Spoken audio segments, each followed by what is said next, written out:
There's a lot going on in Star Wars Episode 9, which means that some characters were bound to fall by the wayside as others took the lead in the closing chapter of the saga. Here are several characters with relatively small roles in The Rise of Skywalker, along with why each one ended up with such limited screen time.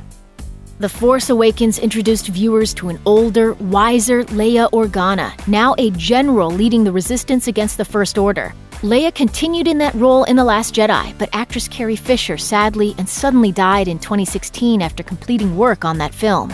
Director J.J. Abrams opted to use several minutes of Leia footage left over from The Force Awakens for The Rise of Skywalker, so Leia is present throughout most of the film as the leader of the Resistance. But the limited Fisher footage meant that she was often shown simply observing and reacting to other characters. The dialogue scenes she does have are short, and with the help of movie magic, Abrams engineered a somber, meaningful death scene for her character. Lots of fan-favorite characters from the original trilogy, including Han Solo, Leia Organa, and Luke Skywalker returned in The Force Awakens.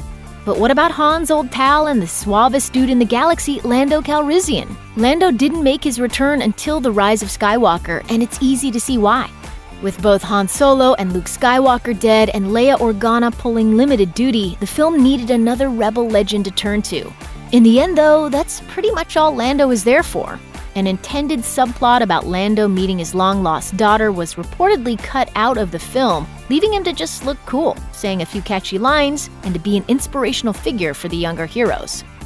When it was announced that Mark Hamill would return to reprise the role of Luke Skywalker for The Force Awakens, fans were excited, but then learned he only appeared on screen in the final scene. The Last Jedi gave Luke a lot to do, but it presented a divisive version of Luke Skywalker, capping things off with the character's redemptive death.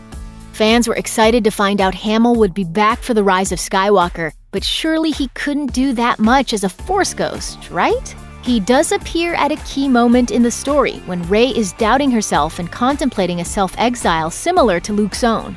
He dispenses some wisdom, then shuffles back off into the afterlife. After that, he does some voiceover, and that's the entirety of his role.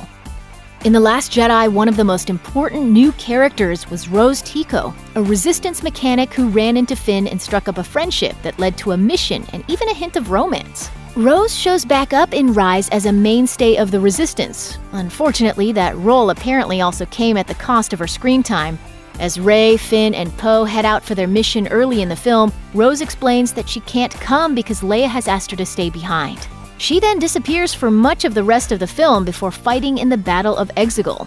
According to co-writer Chris Terrio, Rose's role in the film was initially beefier, but had to be cut down because of special effects issues. He told Awards Daily, "We wanted Rose to be the anchor at the rebel base who was with Leia. As the process evolved, the few scenes we'd written with Rose and Leia turned out to not meet the standard of photorealism that we'd hoped for. Those scenes unfortunately fell out of the film." Maz Kanata's presence in The Force Awakens raised a number of questions about why the cantina owner and former smuggler knew so much about the Force and how she had possession of Luke Skywalker's lightsaber. Those questions never really got answered. After a brief appearance in The Last Jedi, Maz, what is happening? Union dispute. You do not want to hear about it. Maz appears at the Resistance base in The Rise of Skywalker, where she stays for pretty much the entire movie without really contributing much to the plot. She functions almost as a Greek chorus, using her wisdom and knowledge of the Force to help give the audience some context for Leia's final struggle, then popping up during the final celebration to give Chewbacca a medal. When Finn, Poe, and Rey make it to the Endor system, they come across a group of warriors who agree to help them get to the debris of the second Death Star to find what they're looking for.